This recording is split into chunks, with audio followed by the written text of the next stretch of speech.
Selamat datang kembali. Hari ini kita mau bahas sesuatu yang kayaknya kita semua ngerasa udah jago banget deh, yaitu memberi. Sesuatu yang kita lakukan sehari-hari ya. Betul.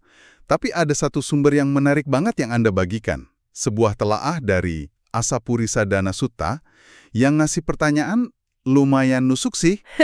Iya. Gimana kalau ternyata tindakan memberi kita yang kita pikir mulia itu diam-diam cuma buat moles ego kita aja. Gimana kalau bukannya numbuhin kebajikan, kita malah nyirem kesombongan? Jadi misi kita hari ini adalah pakai teks kuno ini buat jadi cermin, buat ngeliat lebih dalam ke niat kita, dan kita bedah bareng, kenapa cara kita memberi itu 100 kali lebih penting dari apa atau berapa yang kita kasih. Dan ini penting banget ya, karena ini bukan cuma soal filosofi moral biasa. Dalam kerangka praktek Theravada, dana atau kemurahan hati itu fondasi. Fondasi yang absolut. Fondasi ya? Betul. Ini pilar pertama, bahkan sebelum sila atau moralitas, dan bawana atau meditasi. Dan ada alasannya kenapa urutannya gitu. Memberi itu kan latihan paling praktis buat melonggarkan cengkeraman keserakahan atau loba. Oh, loba. Iya, itu kan salah satu akar penderitaan. Jadi kalau fondasinya aja retak atau dibangun dengan niat yang keliru, ya seluruh bangunan spiritual di atasnya bakal goyah. Ini bukan soal kelihatan baik di depan orang, tapi soal pembebasan batin. Oke. Mari kita langsung aja masuk ke bagian yang paling menusuk dari teks ini. Teks ini tuh nggak basa-basi. Langsung bedain dua tipe. Asapurisa sama Sappurisa.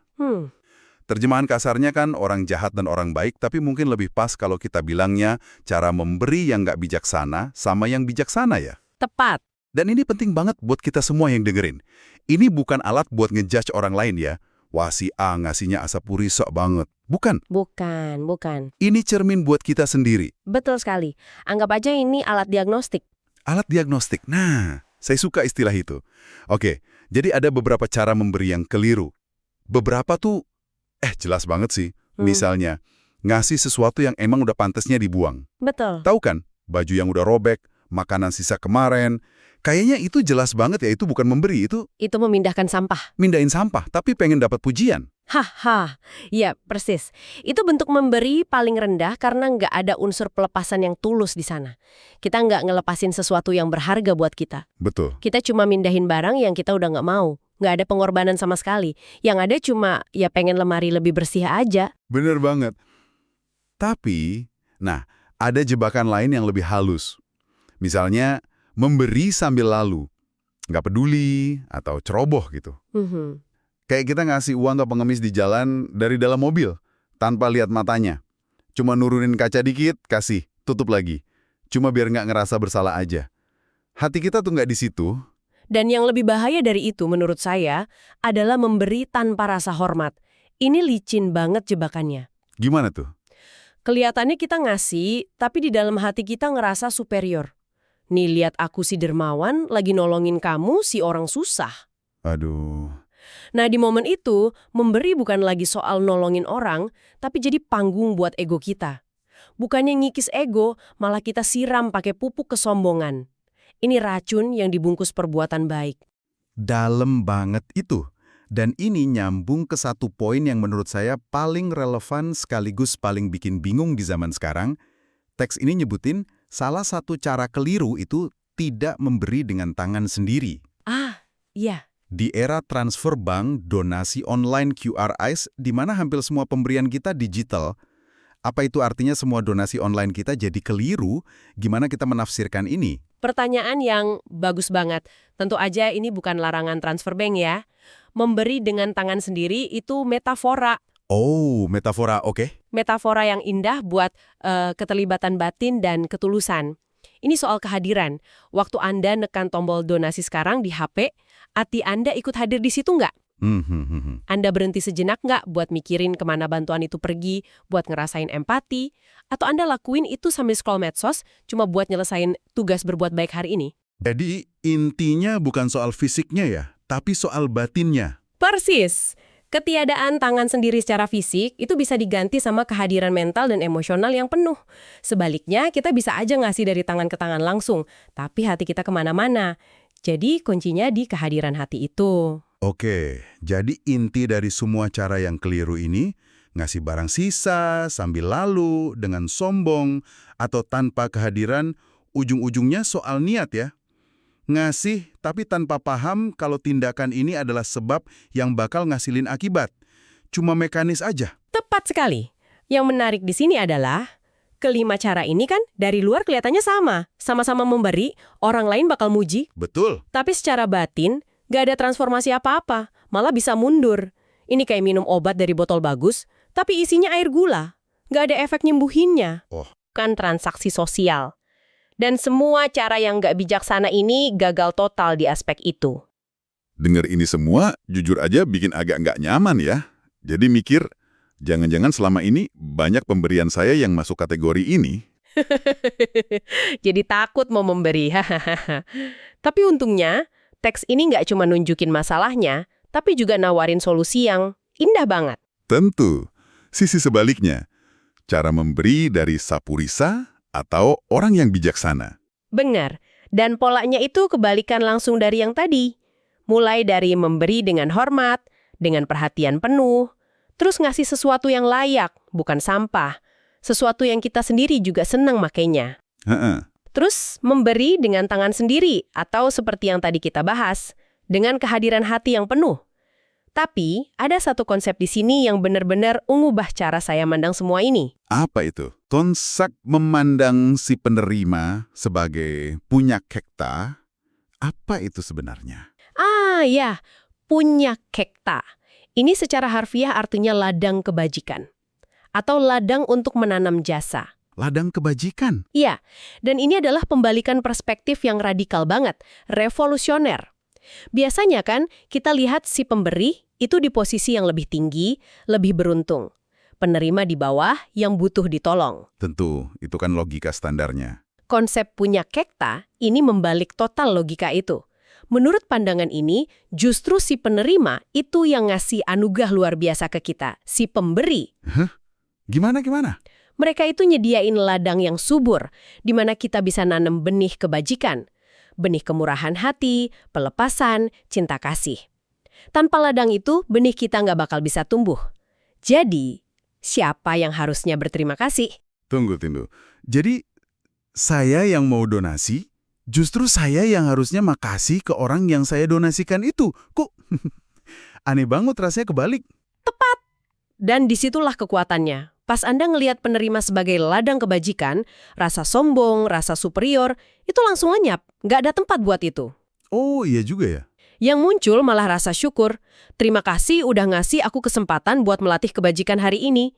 Dinamikanya berubah dari aku menolongmu, jadi kamu membantuku untuk bertumbuh. Pergeseran kecil ini ngubah seluruh kualitas batin kita. Luar biasa. Perspektif ini aja udah cukup buat direnungin seminggu sih. Kalau gitu, kalau kita berangkat dari sini, poin-poin lainnya jadi ngikutin secara otomatis dong. Persis. Kita pasti bakal ngasih dengan hormat, kita pasti ngasih sesuatu yang layak. Masa kita mau nanam benih busuk di ladang yang subur? Jangan tentang akibat. Ini bukan cuma soal kalau aku ngasih, nanti dapat pahala. Itu masih transaksional. Terus, gimana?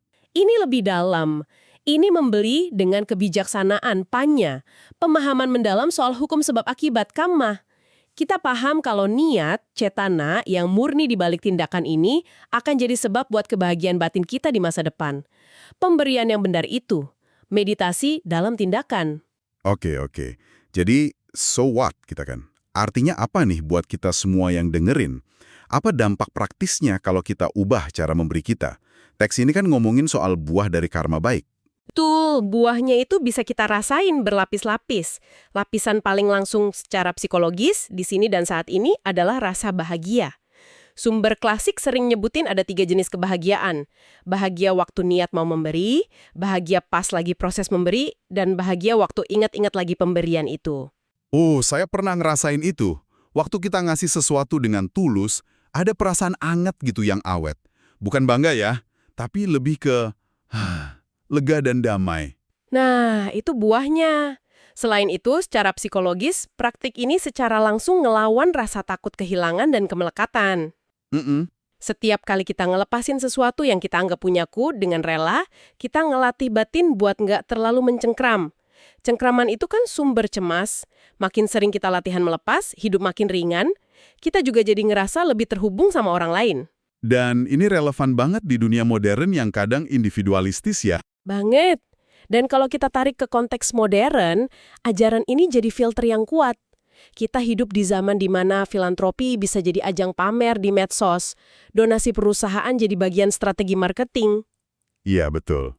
Teks ini nantang kita buat nanya, oke, aku udah transfer, tapi di balik itu, niatku apa ya? Aku lakuin ini dengan perhatian penuh nggak? Aku hormat nggak sama penerimanya?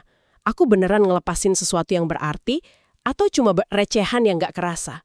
Dan ini juga ngingetin saya satu hal penting. Dana atau pemberian ini nggak melulu soal uang atau materi kan. Kadang kita ngerasa nggak bisa ngasih karena nggak punya uang. Padahal itu keliru ya. Wah, itu keliru banget. Ngasih waktu Anda buat dengerin curhat temen tanpa motong-motong, itu dana yang luar biasa. Ngasih perhatian penuh ke anak pas dia cerita tanpa ngelirik HP, itu dana. Betul, betul. Bahkan memaafkan kesalahan orang, itu salah satu bentuk pemberian tertinggi. Karena kita memberikan kedamaian ya. Betul. Semua itu kan latihan ngelepasin ego, ngelepasin waktuku, perhatianku, rasa benarku. Jadi nggak ada alasan buat nggak berlatih ya. Setiap hari, setiap interaksi, itu kesempatan. Oke, kalau gitu setelah semua ini pesan utamanya jadi jernih banget sih.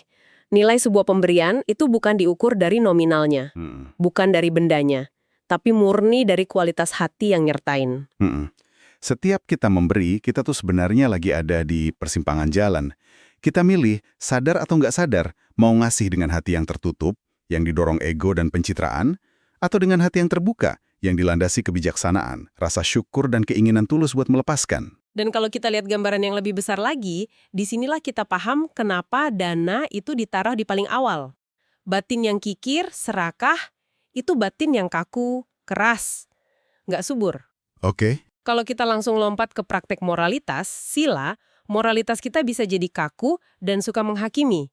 Kalau langsung lompat ke meditasi, bhawana, kita bakal susah tenang karena pikiran ditarik terus sama keinginan dan kekhawatiran. Jadi kemurahan hati ini kayak proses ngelunakin tanah batin kita dulu gitu ya? Metafora yang sempurna, praktek memberi yang benar itu ngelunakin dan nyuburin batin kita. Batin jadi lebih ringan, lebih luas, lebih terbuka. Batin yang kayak ginilah yang siap nerima benih-benih praktik yang lebih tinggi. Wow. Batin yang terlatih melepas bakal lebih mudah ngelihat sifat segala sesuatu yang nggak kekal, anicca. Batin yang nggak terus-terusan ngejar bakal lebih mudah paham sumber ketidakpuasan, dukkha. Jadi tindakan sesederhana donasi Rp10.000 dengan niat yang benar, itu sebenarnya langkah pertama yang fundamental banget dalam perjalanan menuju pembebasan. Sebuah perjalanan panjang yang dimulai dari satu tindakan tulus. Sebagai penutup, kami mau ninggalin satu pemikiran buat Anda bawa pulang dan renungkan. Ini terinspirasi langsung dari diskusi kita hari ini. Lain kali, saat Anda memberi sesuatu, bisa jadi itu donasi online, waktu untuk keluarga, atau sekedar bantuan kecil untuk orang asing, coba deh untuk jeda sejenak. Ambil satu tarikan napas, dan tanyakan pada diri sendiri dengan jujur, apakah dorongan di balik tindakan ini adalah keinginan tulus untuk melepas atau ada harapan tersembunyi untuk dapat sesuatu kembali? Entah itu pujian, rasa bangga, atau sekedar citra diri sebagai orang baik. Dalam jeda singkat itu, dalam kejujuran tanpa menghakimi itu, Anda mungkin akan menemukan jawaban yang sangat berharga tentang di mana posisi Anda saat ini dalam perjalanan batin Anda.